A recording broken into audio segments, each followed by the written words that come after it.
Education ವ್ಯವಸ್ಥೆ ಯಾವ ರೀತಿ ಬದಲಾಗ್ತಿದೆ ಅಂತಂದರೆ ಎಲ್ಲ ಮಕ್ಕಳು ಸೋಷಲ್ ಮೀಡಿಯಾ ಆಗಿರ್ಬೋದು, ಯೂಟ್ಯೂಬ್, ಇನ್ಸ್ಟಾಗ್ರಾಮ್ ಎಲ್ಲನೂ ಎಜುಕೇಷನ್ ಹೆಸರಲ್ಲಿ ಬಳಸ್ತಾ ಇದ್ರು. ಇನ್ನು ಮುಂದೆ ಸರ್ಕಾರ ಆದೇಶ ಮಾಡಿದೆ, 16 ವರ್ಷದಿಂದ ಏನು ಕೆಳಪಟ್ಟ ಮಕ್ಕಳುಗಳು ಯೂಸ್ ಮಾಡೋ ಹಾಗಿಲ್ಲ ಫೋನ್ಸ್ನ ಅಂಥೇಳಿ ಆದೇಶ ಮಾಡಿದೆ.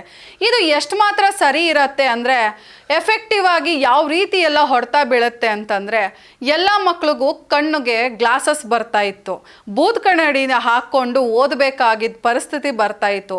ಯಾಕಂದರೆ ಮೊಬೈಲ್ನ ನೋಡಿ ನೋಡಿ ನೋಡಿ ನೋಡಿ ಅವ್ರಿಗೆ ಸ್ಟ್ರೆಸ್ ಆಗ್ತಿತ್ತು ಮತ್ತು ಅವರ ಬ್ರೈನ್ಸ್ಗೆ ತುಂಬಾ ಎಫೆಕ್ಟ್ ಆಗಿ ವರ್ಕ್ ಆಗ್ತಾ ಇತ್ತು. ಇದು ಇನ್ಮೇಲೆ ಕಡಿವಾಣ ಹಾಕಿದ್ದಾರೆ.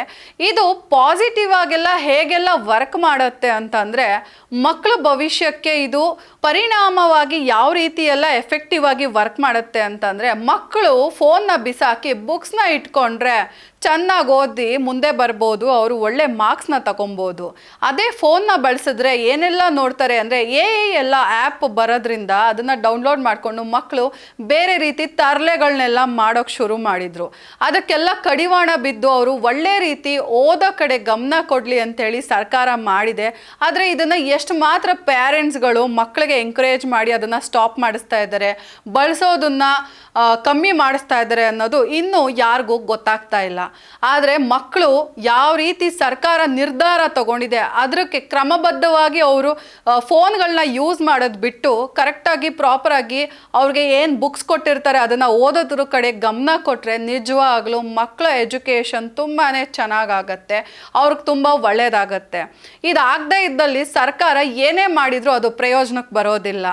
ಮಕ್ಕಳು ಆದಷ್ಟು ಫೋನ್ನ ಬಳಕೆ ಮಾಡೋದು ಬಿಟ್ಟು ಎಜುಕೇಷನ್ ಕಡೆ ಗಮನ ಕೊಟ್ಟು ಬುಕ್ಸ್ನ ಓದಿ ಮುಂದೆ ಬರಬೇಕು. ಈ ಫೋನ್ಸ್ ಬಂದು ಎಲ್ಲ ಅವ್ರಿಗೆ ಈಸಿ ಆಗೋಗಿದೆ. ಟಾಪಿಕ್ಸ್ ಎಲ್ಲ ಏನೇ ಕೊಟ್ಟರು ಫೋನಲ್ಲಿ ತೆಗಿತಾರೆ, ನೋಡ್ತಾರೆ, ಅದ್ರ ಬಗ್ಗೆ ಬೇಗನೆ ಈಸಿಯಾಗಿ ಅವರಿಗೆ ಪ್ರಾಬ್ಲಮ್ನ ಸಾಲ್ವ್ ಮಾಡ್ಬೋದು ಅನ್ನೋ ರೂಟ್ನ ಕಂಡುಹಿಡ್ಕೊಂಡಿದ್ರು. ಈಗ ಆ ರೀತಿ ಏನು ಅವ್ರು ಅಂದ್ಕೊಂಡಿದ್ರು ಅದಕ್ಕೆಲ್ಲ ಬ್ರೇಕ್ ಬಿದ್ದಿದೆ ಅಂತಲೇ ಹೇಳ್ಬೋದಾಗಿದೆ.